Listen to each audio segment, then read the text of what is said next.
오늘은 우리 로마서의 말씀을 우리 함께 살펴보겠습니다. 이 로마서의 저자가 누구냐면 바울입니다. 이 로마서를 쓴 연대는 약 AD 56년 말에서 57년 초라고 볼 수 있습니다. 이 장소는 이 고린도 교회에서 이 로마서의 말씀을 썼습니다. 이때 이 바울이 고린도 교회에서 썼을 당시가 바울이 3차 전도 여행을 하던 도중에 이 고린도에서 브루스길라와 아굴라라고 하는 사람을 만나서 교회를 세웁니다. 근데 이 브루스길라와 아굴라가 로마에 있었는데 로마에서 황제 명령이 유대인들은 다 떠나라. 그래서 유대인들이 떠나게 된 거예요. 로마시를 떠나게 된 거예요. 그때 이들이 바로 이제 고린도에 와서 이 교회를 세우면서 바울이 로마에 있는 성도들이 하나님을 믿고 있음을 알게 되었다는 것입니다. 그래서 그곳에 남아있는 그 성도들에게 이 로마서를 써서 보내면서 오늘 본문의 말씀처럼 보면은 이제 그들이 보고 싶은 마음과 깊은 영적인 교제를 갖고 싶어서 이 말씀을 썼다고 얘기하고 있습니다. 자, 그럼 로마의 이 교회는 언제 세워졌을까 하는 것입니다.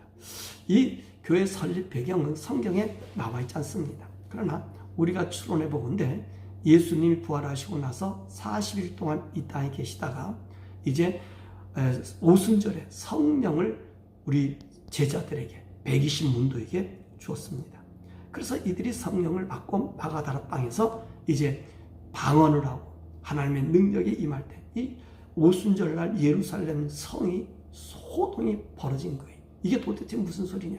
그래서 이 베드로와 이 12사도와 그리고 120문도가 있는 곳으로 이들이 찾아와서 보게 되었죠. 그랬더니 그들이 방언을 하는 거예요. 근데 이 사람들이 방언의 얘기가 거기 모인 16개 지역의 사람들이 똑같이 들을 수 있었다는 것입니다. 그때 이제 제자들이 바로 이 사람들에게 그리스도의 복음을 전한 것입니다. 사람들이 너무 놀랍잖아. 이 무식하게 생각했던 이 예수 믿는 사람들이 자기 지역의 말을 그렇게 잘하니까 놀랐단 말입니다. 그때 베드로가 와서 증거하잖아요. 우리에게 말하는 이 성령의 방언의 능력은 요엘 선지자에게 말씀한 것이 우리에게 이루어져서 이제 우리가 성령을 받아서 방언하게 됐다고 이야기한 것입니다. 이 나사렛 예수를 너희가 십자가에 못 박혀 죽으셨지만 우리 하나님께서는 이 예수님을 이 사망의 고통에서 풀어 살려주심으로 말미암아 사망에 매여 있을 수 없음을 다윗 시편 16편 8절에 말씀하신 것을 이루어졌고 시편 110편 1절의 말씀처럼 우리 예수님은 하늘 보좌 우편에 앉게 하심으로 우리 예수님을 주와 그리스도가 되게 하였다. 그렇게 말씀하시면서 너희는 각각 예수 그리스도의 이름으로 세례를 받고 채사함을 받으라. 그러면 성령을 받게 될 것이다. 그래서 이 설교의 말씀을 듣고 그 당시에 3,000명의 사람들이 회개하고 예수를 믿었다는 것입니다. 바로 이때에 예수님을 구주로 믿고 성령을 받은 이 로마에 사는 유대인들이 교회를 세운 것으로 보여집니다. 왜 이 로마에 사는 사람들이 오순절날 올라왔죠? 그렇죠. 옛날에 이스라엘 나라의 법이 어떻습니까? 모든 이스라엘 남자는 1년에 3번씩 어디로 와야 되죠? 예루살렘의 성전에 와서 하나님께 예배를 해야 됐던 것입니다. 그래서 이 디아스포라, 이민자, 다른 나라의 이민 갔던 사람들도 하나님의 율법을 이루기 위해서, 율법을 지키기 위해서 올라오게 되었다는 것입니다. 이때 바로 이들이 예수를 믿고 로마의 교회를 세운 것입니다. 그래서 로마 교회는요, 사도들이 세운 게 아니라 평신도가 세운 교회라는 말씀입니다. 그리고 이 로마라는 곳은 어떤 곳입니까? 세계 중심지가 아닙니까? 그래서 이 로마가 세계를 다스리면서 세계의 종교나 철학의 중심지가 되었고 더욱이 헬라 철학을 받아들였습니다. 그리고 우리가 지난주에 얘기했지만 이 로마는 다원주의예요. 모든 종교, 모든 신들을 다 인정해 준 바로 그 제국이 로마 제국이에요. 뿐만 아니라 황제도 신이 되고 그렇게 아무나 신이 되고 심지어는 바울이 아덴에 갔을 때 분노를 느꼈던 것이 뭐지요? 신의 이름을 지을 수 없고 보이지 않는 데에서 이름 없는 신 그조차도 신으로 섬겼던 바로 그런 시대입니다. 그런 그 로마의 유대인들이라 예수 믿는 사람이 있으니까 바울은요 그 이방인들과 거기 있는 사는 사람들에게 이 복음이 무엇인지를 잘 알려주기 위해서 오늘 예수님의 구원이 저들을 통해서 변질되지 아니하고 우리 구원은 율법의 행위가 아니라 믿음으로 이루어지는 이 구원의 도를 이방 이 교인들에게 알려주려고 이 서신을 쓴 것입니다. 자, 그러면 이 로마서의 구조를 좀 보면 1장에서부터 8장의 말씀은 예수님을 믿음으로 구원 얻는 이 구원의 논리를 말해주고 있고요. 9장에서 11장까지는 이스라엘 민족이 왜 영적으로 실패한 건지, 그래서 생명의 복으로 구원받을 이 성도가 이스라엘 사람들이 영적 실패의 전철을 밟지 않기 위한 설명을 우리들에게 해주고 있고요. 12장에서부터 16장까지는 성도가 이 세상에서 어떻게 살아야 하는가를 우리들에게 보여주고 있는 것입니다. 자, 그러면 우리 1장으로 가서 1장의 말씀, 이 자세한 설교 내용은 매주마다 이 로마서 강의를 해가지고 설교가 지금 올라가고 있습니다.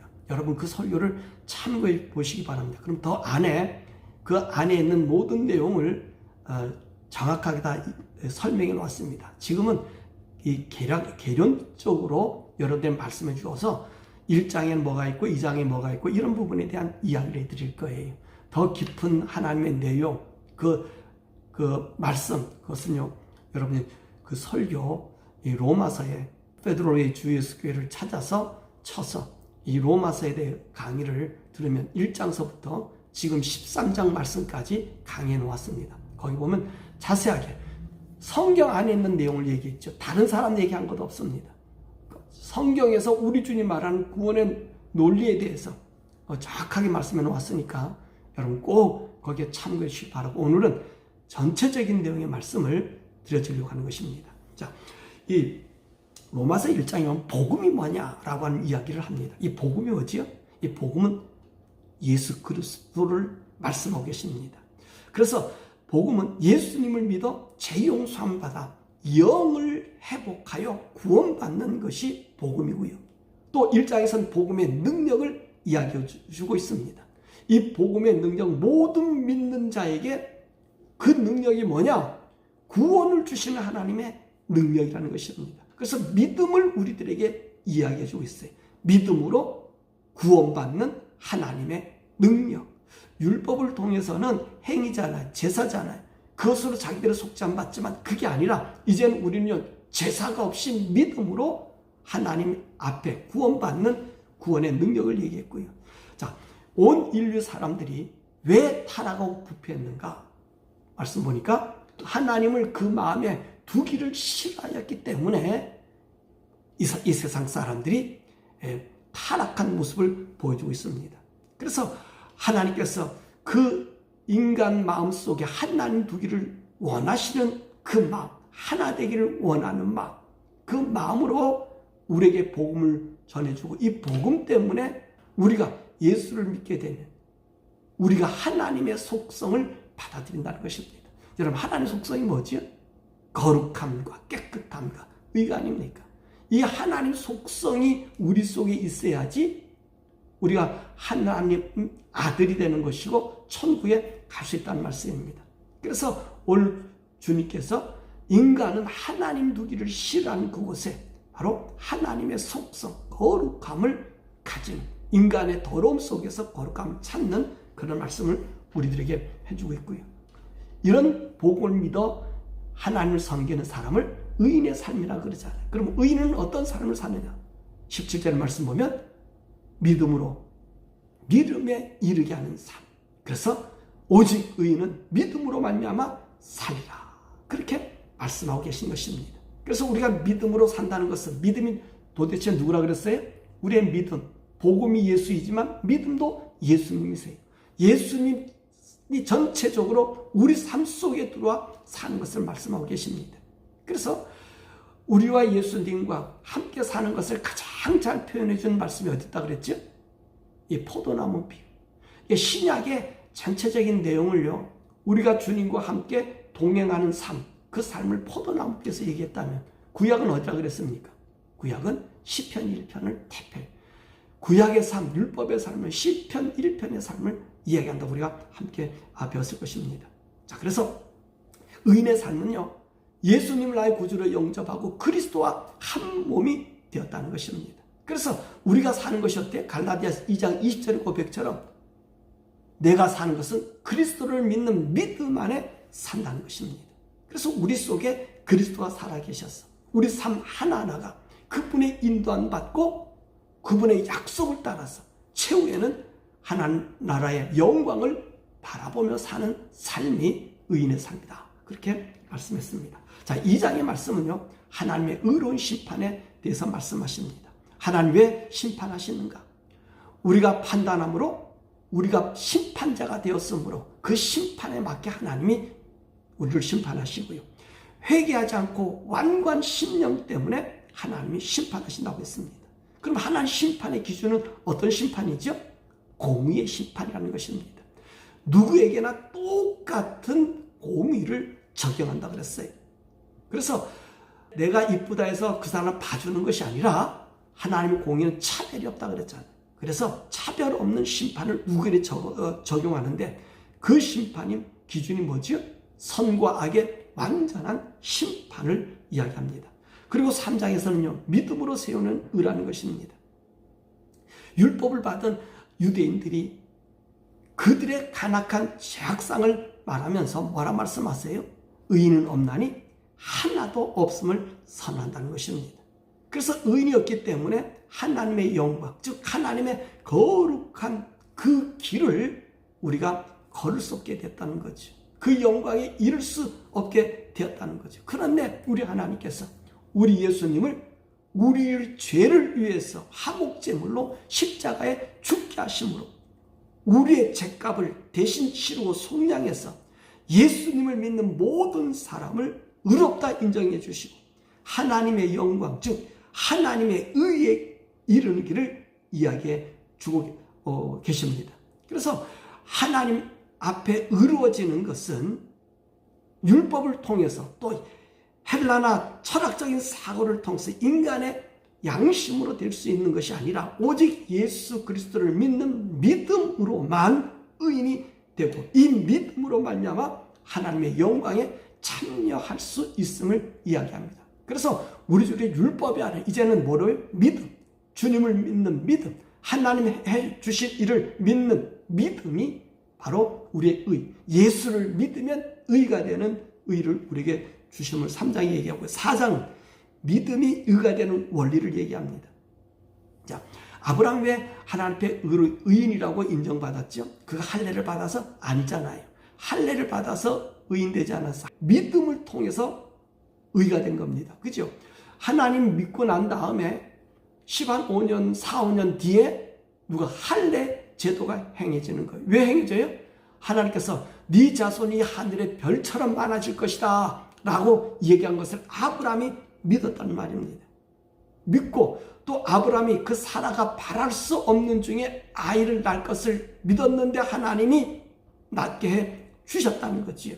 그러니까 하나님 네 자손이 별과 같이 많다고 하는 이 약속을 믿음으로 말미암아 하나님의 의가 되었다는 것입니다. 그래서 오늘 하나님의 의가 되게 하는 이 믿음처럼 예수님이 우리 죄를 위하여 죽으시고 다시 살아남으로 말미암아 우리의 죄악을 범죄함으로 예수님 십자가에 죽으심이 되고 우리를 의롭다 하시기 위해서 예수님이 살아났다는 것입니다. 그러므로 예수님이 죽었다가 다시 살아나는 그것이 우리를 의로 만들어주는데 이것은 예수님을 믿을 때 하나님의 의인이 된다는 거예요. 마치 아브라함이 하나님을 믿을 때 의인의 자격을 준 것과 같이 오늘도 우리도 하나님 믿을 때 그 의인의 자리에 있다는 것입니다. 자, 그러면 이렇게 하나님으로 말미암아 믿음으로 의가 된 우리들은 어떤 삶을 살아야 되느냐? 5장에 하나님과 화평을 누리고 살아야 된다는 것입니다. 우리가 죄인 되었을 때, 경건하지 않았을 때, 하나님과 원수 되었을 때 우리 예수님께서 십자가의 죽으심으로 화목제물이 되어서 하나님 앞에 도저히 이룰 수 없는 우리를 하나님과 하나 되는 화평의 길을 누리게 만들었다는 말씀입니다. 그래서 이 원리를 어떻게 얘기해 줬죠? 아담이라고 하는 사람이 범죄함으로 우리 모든 인생이 범죄한 죄인이 된 것처럼, 죄가 되어서 하나님과 분리되고 떠나서 죽음이었던 것처럼, 오늘 예수님이 하나님 말씀을 순종함으로 우리를 의인되게 만들었다. 다시 말하면 예수님 십자가의 죽으심을 믿는 자들에게 의인됨을 해주셨다고 말씀해주고 계신 것입니다. 그러므로 하나님과 화평을 누리는 것은 우리가 하나님께서 이루어주신 예수 그리스도 구원을 내가 받아들이고 그분을 믿을 때 하나님과 화평의 길이 된다는 것입니다. 자, 이렇게 화평한 우리들은요, 그리스도와 연합되어 있다는 것입니다. 그리고 우리는 은혜 아래 거룩한 삶이 우리에게 사라진다는 것입니다. 그러면 우리가 어떻게 그리스도와 연합할 수 있을까? 오늘 6장에서는 뭐라 얘기했죠? 세례를 받음으로. 이 세례를 받는다는 얘기가 무슨 말씀이죠? 예수님 믿어 그의 죽으심이 나의 죽으심. 그래서 나의 옛사람 죽고 나의 죄의 몸이 죽고 예수님의 그 부활하심, 그 영광스러운 부활하심이 나도 그 영광스러운 부활함에 참여함으로 우리가 그리스도와 연합됐다. 이것을 우리가 세례를 받았다. 그렇게 말씀하고 있는 것입니다. 그래서 세례 받으면 뭐라고요? 예수님이 죽으심이 내가 믿음으로 나의 죽음도 함께 그분과 함께 묶어져서 우리가 그리스도와 함께 사는, 연합되었다는 사실을 이야기해주고 있는 것입니다. 자, 그러면 이런 우리들은 세례받은 우리들은, 연합된 우리들은 은혜 아래서 거룩함으로 살아야 된다는 것입니다. 그래서 우리 어때? 죄의 종이 되지 않게 하라는 거지요. 하나님의 은혜를 헛되이 받지 말라고 이야기하고 있는 것입니다. 왜 우리가 이 죄의 종이 되지 않죠? 우리가요, 중생의 경험을 할 때 죄에 대한 고통을 알았기 때문에, 죄라고 하는 것 때문에 우리 예수님을 십자가 달려 죽게 하셨던 그것을 경험했기 때문에 우리는 어때요? 죄의 종이 아니라 죄의 병기로 우리 육체를 드리는 것이 아니라 의의 병기로 하나님 앞에 드린다는 말씀입니다. 그래서 오늘 이 6장의 말씀은 그리스도와 연합된 우리는 죄의 종이 아니라 의의 종으로 우리의 삶을 그분과 함께 동행하는 말씀을 6장에서 해주고요. 7장은 새 생명의 법을 이야기하고 있습니다. 그 말씀에 보면 이 결혼에 대한 법에 대한 이야기를 하잖아요. 결혼했을 때 여자가 다른 남자가 맞아서 살게 되면 음부가 되고, 그렇지만 남편이 죽었을 때는 내가 시집가든 그것이 자유롭다. 그 남편의 법으로 자유롭다. 그것을 이야기하고 있습니다. 그렇기 때문에 이제는 우리의 율법을 지킴으로 하나님의 구원받고 의로운 자가 되는 것이 아니라 예수님을 믿음으로 새 생명의 사람이 되어 예수의 열매를 맺게 된다는 것입니다. 그래서 이 율법의 역할은 뭐냐면 죄를 알려주는 기능을 하지만 죄를 씻어주지 못한다는 것이지요. 그래서 우리 인생은 어때요? 우리 예수 믿는 사람, 이렇게 우리가 속죄 안 받고 재용서 받아도 우리 인생 속에는 뭐가 있냐면 죄라고 하는 이 죄가 우리를 자유롭게 하지 못한다는 것입니다. 내가 죄에 대해서 고백하고 죄에 대해서 용서함 받아도 어떻습니까? 우리 마음속에는 죄의 소욕이 있다는 말이지요. 이 사망의 법이 나를 사로잡고 온다는 말이지요. 그래서 어떻습니까? 내가 새 생명 받았어요. 예수 믿음으로 말미암아 율법을 지킴이 아니라 예수 믿는 믿음으로 말미암아 하나님의 자녀가 되었다는 것을 믿었어요. 그랬음에도 불구하고 우리 속에 뭐가 죄가 있다는 거예요. 여러분 그렇잖아요. 예배 드리고 나서도 여러분한테 싸움하잖아요. 그죠? 하나님 말씀 안 듣고 나도 기분 상하면 기분 나쁘다고 막 언성을 높이잖아요. 이게 뭐죠? 우리는 하나님 사람이도 우리 속에 뭐가 아니라 죄의 속성이 있다는 것입니다. 그래서 우리 속에서 이 죄의 소욕 때문에 여러분들이 탄식하는 게 뭐예요? 이 죄의 법을 어떻게 이길 수 있을 것인가? 그래서 갈등하잖아요. 그래서 여러분들이 예수 믿고 죄 지면 아이씨 내가 예수 믿는 게 도대체 이게 뭐야? 몇십 년 동안 예수 믿었는데 이게 뭐야? 뭐 이렇게 여러분들 한탄하잖아요. 바로 이런 탄식이 우리에게 온단 말이에요. 그래서 오라 나는 공고한 사람이로다. 이 사망의 법에서 누가 나를 건져주리.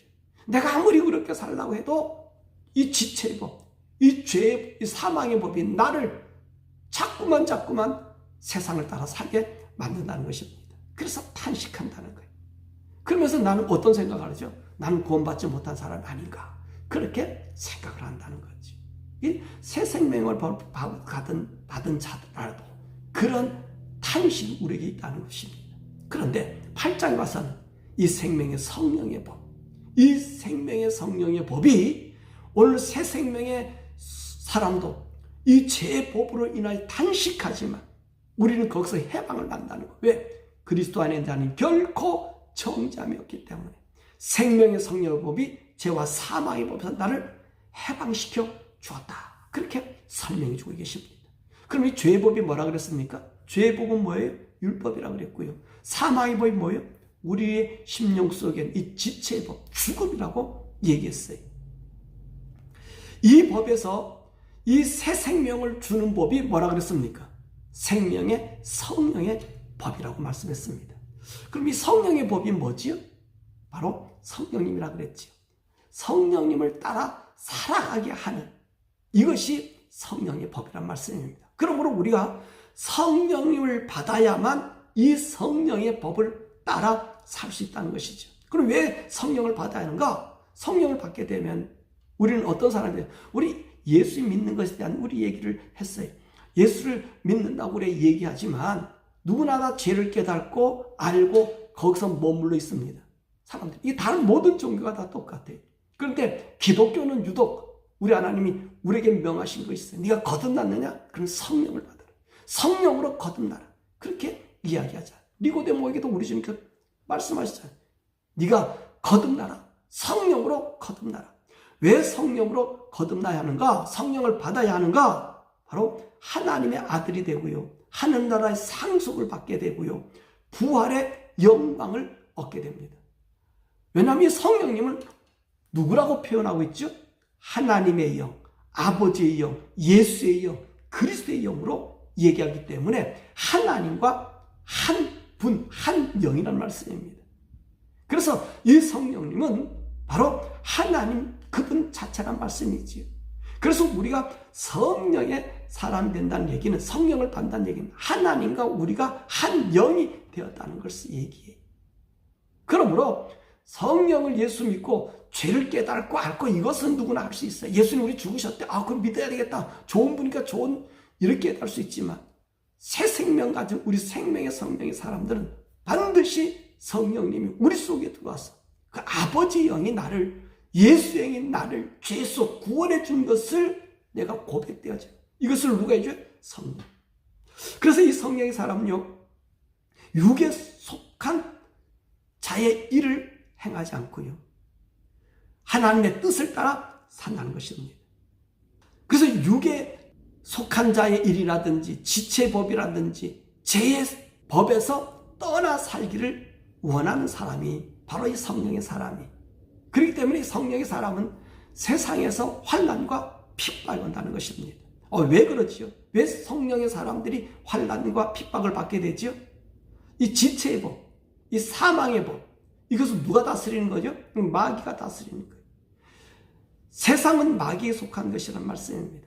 이 세상에 속한 이 땅을 우리 성도들이 살다 보면 어떤 일이 생겨져요? 우리가요, 이 세상의 죄악의 법, 아까 7장에 얘기했던 것처럼 정말로 하나님의 법을 따라 살려 그러는데 이 지체의 법이 나를 세상을 이끌어간다는 말씀이죠. 이럴 때 우리는 어떻게 합니까? 성령의 사람은 그것을 끊쳐 나온다는 거예요. 왜 그래요? 그 사람은 예수 십자가의 구속의 은혜를 내가 체험했기 때문에, 내가 죄라고 하는 것을 알기 때문에, 그렇기 때문에 죄에 대한 두려움이 더 많지 이 세상의 환난과 고난에 대한 두려움이 적기 때문에 그렇다는 것입니다. 더욱이 우리가 하나님의 사람이 성령의 사람이 되면 우리 성령님께서 우리가 알지 못하는 것, 그것조차도 말할 수 없는 탄식으로 우리를 탄식해 주시고요, 우리 예수님이 하나님 보좌 우편에서 우리를 기도해 주시기 때문에 그렇다는 것입니다. 그러므로 이 성령의 사람은 어딜 따라 살아야 돼요? 항상 하나님의 영을 따라 살아야 된다는 것입니다. 그래서 우리 성도들이, 이 하나님의 사람들이 두려운 것은요, 이 세상의 고난과 어려움보다는 어때요? 하나님과 동행하지 않는, 하나님 나를 동행해 주시지 않는 것, 그것이 더 우리에게 두렵다는 것입니다. 왜냐하면 성령님과 나 동행하면 우리는 하늘의 영광을 보고요, 우리가 오는 모든 고난과 환난과 이 모든 것에 두려움이 없어요. 왜? 우리는 하늘의 세계를 보기 때문에, 하늘나라를 보기 때문에 차원이 다른 삶을 사는 것을 우리들에게 이야기해 주고 계십니다. 그래서 1장에서부터 이 8장에 있는 말씀까지는 우리의 구원의 원리, 구원의 도리, 너는 어떤 사람이다, 어떤 사람이 되었다, 예수 그리스도를 말미암아 의인 되어서 너는 성령의 사람이 되었다, 하나님 영의 하나님의 아들이 되었다, 그래서 아버지라 부르는 사람이 되었다. 그래서 환난과 이 핍박, 이것이 두려운 것 아니라 장차 나타날 영광과 좋게 비교할 수 없는 이 영광스러운 아들이 되었다, 하늘을 상속받는 상속자가 되었다는 그 원리를 1장에서부터 8장까지 설명해 주고 계십니다. 자, 이제 9장에서 11장은요, 하나님의 인류량 구원의 주권에 대해서 이야기하고 계십니다. 이 9장은 하나님의 주권의 얘기예요. 하나님 주권이 뭐지요? 왜 하나님께서 예수를 믿어야 하는가? 이것은 무슨 원리냐라고 하는 것입니다. 아무나 믿게 하면 얼마나 좋지 않느냐? 그게 아님을 얘기하지요. 자, 하나님께서 온 우주를 창조한 창조자 하나님이기 때문에 구원의 주권도 그분 앞에 있다는 것입니다. 그래서 왜 하나님께서 이스라엘을, 아브라함을 선택해서 이삭을 선택했는지, 야곱을 선택했는지, 그 출애굽할 당시에 왜 바로를 상했는지 그 말씀하면서 우리 하나님 어떤 분을 얘기하면 토기장이로 비유하잖아요. 그래서 그분의 의지대로 하나님의 구원의 길을 우리에게 보여준다는 말씀입니다. 그래서 이제는요, 구약에는 율법을 통해서 하나님 알게 하여 주었는데, 이제는 예수 그리스도를 믿음으로 말미암아 모든 이방인들이 하나님의 의에 이르는 것에 대하여 우리에게 알려주고 있는 말씀이 9장입니다. 그럼 왜 하나님께서 율법을 계속 계승시키지 아니하고 우리 예수님을 통해서 오게 하였느냐? 그거 보면요, 이스라엘 사람들이 이 율법을 하나님의 법을요 변개시켜버렸어요. 그 하나님 법이 이방인에게 전파되지 못하게 만들었어요. 그래서 우리 주님께서, 우리 하나님께서 예수 그리스도를 통하여 믿는 이 믿음의 이 길을 열어주셔서 이방인과 유대 모두가 하나 되게 하기 위해서 하나님의 자녀가 되는 길이 이 믿음의 법, 하나님의 주권적인 은혜를 통해서 나타남을 말씀해주고 있는 것이 9장의 말씀. 그러면 구원에 이르는 믿음은 어떤 믿음인가? 이스라엘 사람은 율법을 가지고도 구원을 받지 못했는데 어떻게 우리가 구원에 이르는 믿음을 가졌는가? 그럼 왜 유대인들이 율법을 가지고도 하나님의 구원에 이르러서 멀어졌을까? 바로 이들의 올바른 지식이 없었다는 거예요. 하나님의 의를 몰랐다는 거예요. 그래서 자신의 의만 세우려고 힘썼다는 거예요. 그러니까 하나님의 의에 복종하지 않았어요. 그래서 우리가 배웠잖아요. 그 당시 때. 뭘 배웠어요? 갖가지 법을 만들어서 하나님을 잘 섬기겠다는 것이 오히려 하나님을 믿지 못하게 하고, 복음을 이방인이 줘야 되는데 이방인이 개돼지 취급해서 이 복음이 들어가는 것을 그렇게 전해주지 않았다는 말씀입니다. 그래서 우리 하나님께서는 그것이 아니라 이제는 예수 믿는 믿음을 가지고서 우리로 하나님을 믿는 믿음의 길을, 구원에 이르는 길을 우리에게 주신 것입니다. 그래서 이 말씀이 뭐라 그랬어요? 이제는요, 우리가 예수 믿는 믿음으로 구원받는데, 이스라엘 사람들이 모세의 율법을 받고 나서 어땠습니까? 야, 내가 모세의 율법을 다시 봐야 되겠다. 하나님의 강림하신 걸 봐야 되겠다. 이렇게 얘기하지 않았다는 거예요. 그들이 그 모세의 율법을 그대로 받고 이 말씀대로 그대로 믿어라. 그렇게 했던 것처럼 오늘도 우리도 마찬가지. 우리도 예수 믿는 건 내가 예수님이 옛날 죽었던 모습 내게 재현시켜주지 않으면 내가 믿지 않는다. 이런 것이 아니라는 것이지. 사도들에게 이미 주신 말씀을 우리가 어떻게 해요? 그대로 믿으면 그 믿음이 구원에 이르는 복을 주신다는 것입니다. 그러므로 누구든지 예수를 믿으면 구원해 주시는 그 약속을 믿는 자가 구원받게 되고, 그래서 마음으로 믿어 의에 이르고 입으로 시인해서 하나님의 자녀가 되는 구원에 이른다는 얘기를 우리에게 말씀해 주고 계신 것입니다. 그래서 우리가 그 말씀 속에 보면 예수님은 율법의 마침이다 그랬어요. 율법이 마침이라는 말씀 우리가 함께 배우면서 뭐라 배웠죠? 그것은 율법의 목표요.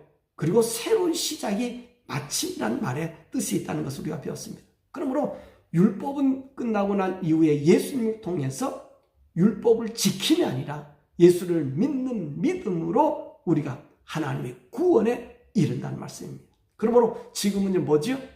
율법의 행위 아니라 예수를 믿는 믿음으로 구원받는다는 말씀입니다. 그리고 11장에는요, 이를 향한 하나님의 구원이 있습니다.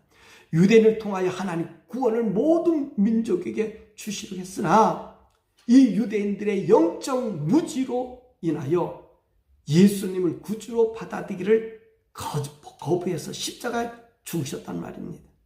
그러니까 이제는 어떻게 됐어요? 하나님께서는 유대인이 아니라 유대인이라는 그 가지를 잘라버리고 그 가지에 돌감남을 이방인을 접붙였다는 것입니다. 그래서 거기서 어떤 열매를 맺게 만들어요? 참 감람나무의 열매를 맺게 했다. 이게 이상하잖아요. 우리 접붙임의 원리에 대해서 얘기했는데 접불 붙이면 그 가지가 어떤 가지냐에 따라서 열매를 맺게 되잖아요. 그죠?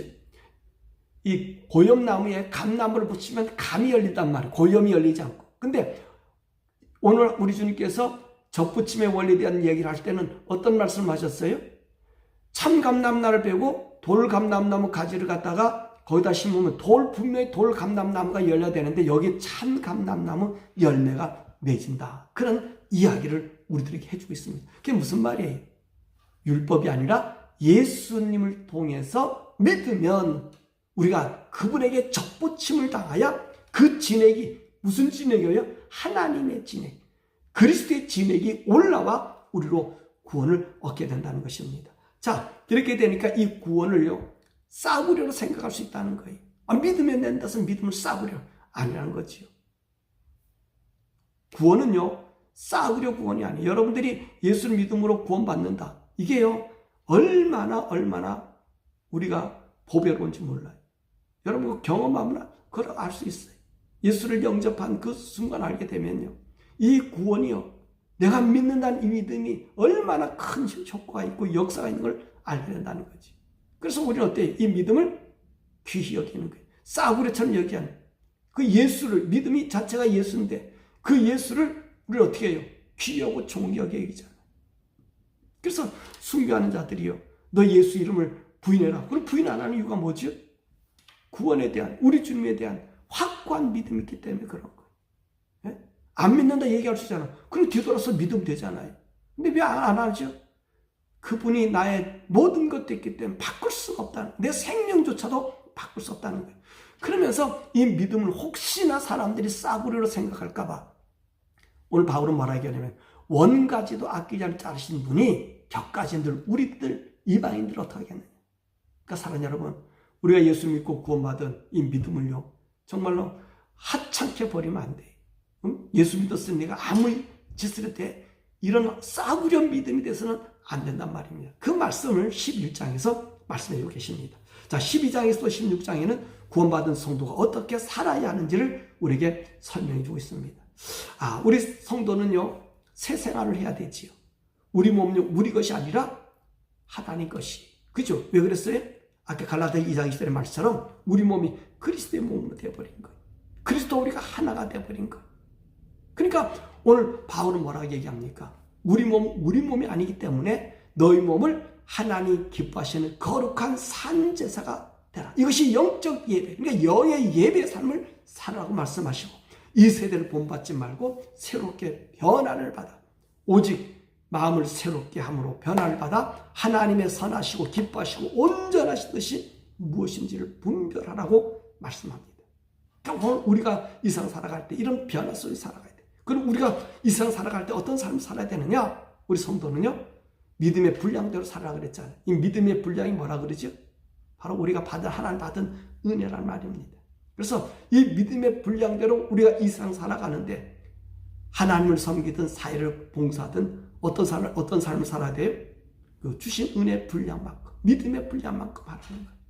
그리고 이 세상을 향해서 박해하는 자, 원수들에서 기도하고, 악을 도모하지 말고, 악에 지지 말고 선으로서 악을 이기라고 말씀하고 계신 것입니다. 이 성도 생활이요, 순교의 생활이, 그죠?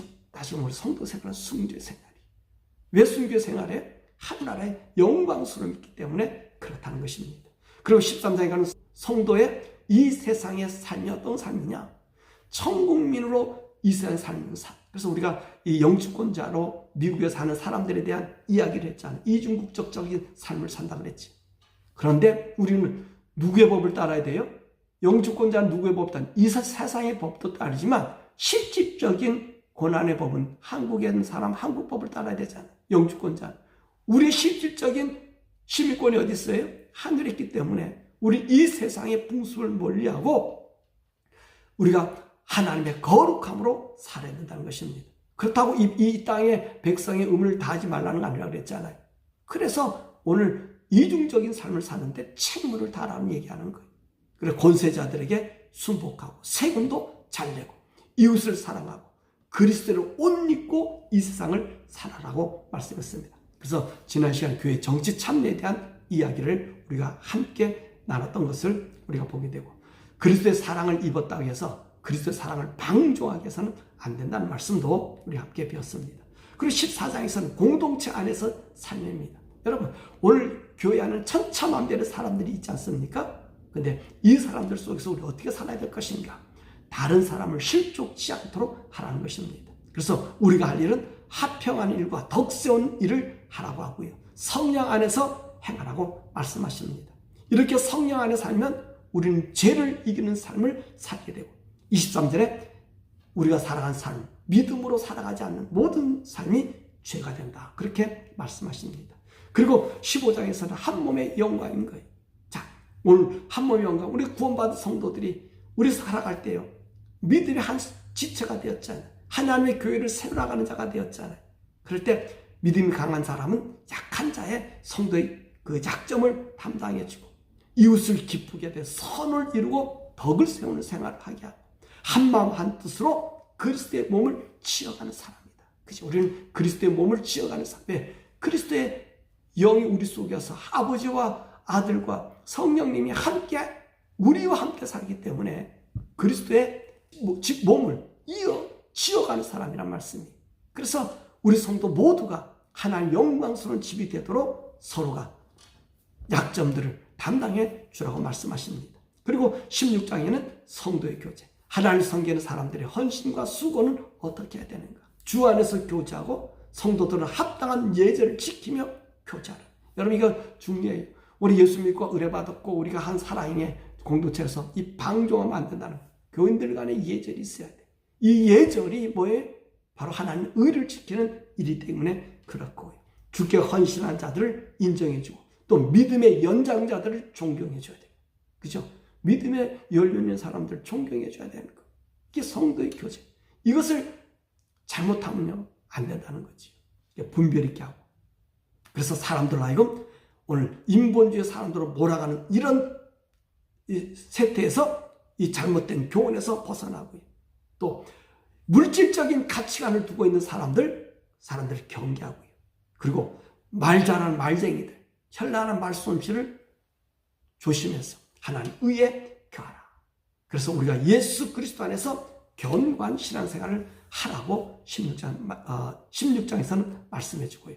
각각의 사람들이 이제 자기들의 인사를 떨어져 있는 사람들, 얼굴 보지 못한 사람들이 무난하는 모습을 보여주고 있습니다. 왜 그러죠?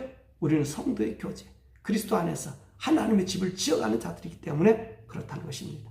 그래서 오늘 이 로마서의 전체적인 결론의 말씀은 25절, 26절, 27절의 말씀으로 우리가 귀결할 수 있습니다. 자, 25절 보니까 나의 복음과 예수 그리스도를 전파하면 영세 전부터 감춰졌다가 이제는 나타나신 바 되었으며 영원하신 하나님의 명을 따라 선지자의 글로 말미암아 모든 민족이 믿어 순종하게 하시려고 알게 하신 바 그 신비의 계시를 따라 된 것이니 이 복음으로 너희를 능히 견고하게 하실 지혜로우신 하나님께 예수 그리스도로 말미암아 영광이 세세 무음토록 있을지어다. 아멘. 로마서는요, 우리를 어떤 사람이 어떻게 우리가 구원받았는가, 어떻게 믿음이 우리로 의롭게 만드는가, 이 믿음의 작동이 누구를 통해서 나타났는가? 예수를 통해서 나타난 우리가 이 세상에서 이중적인 삶을 살지만 이 믿음 포기하지 않냐고 주의 사랑 안에서 믿음과 승리해서 정말로 그 영광스러운 그 하나님의 영광이 예수 그리스도를 말미암은 영광 저와 여러분 영원히 있기를 소원하는 말씀이 로마서. 그래서 성경의 보석과 같은 이 말씀이요, 이 로마서에 있는 말씀, 이 말씀을 따라 저와 여러분이 하나님 의를 이루는 사람 되기를 주님의 이름으로 축원하고요. 로마서 이 강의가 더 깊은 내용의 말씀은요, 이 설교에 있어요. 찾아서 그 설교 말씀 들으시면 여러분들 반드시 정말로 하나님 영적 비밀이 저와 여러분들에게 풍성히 줄 믿습니다.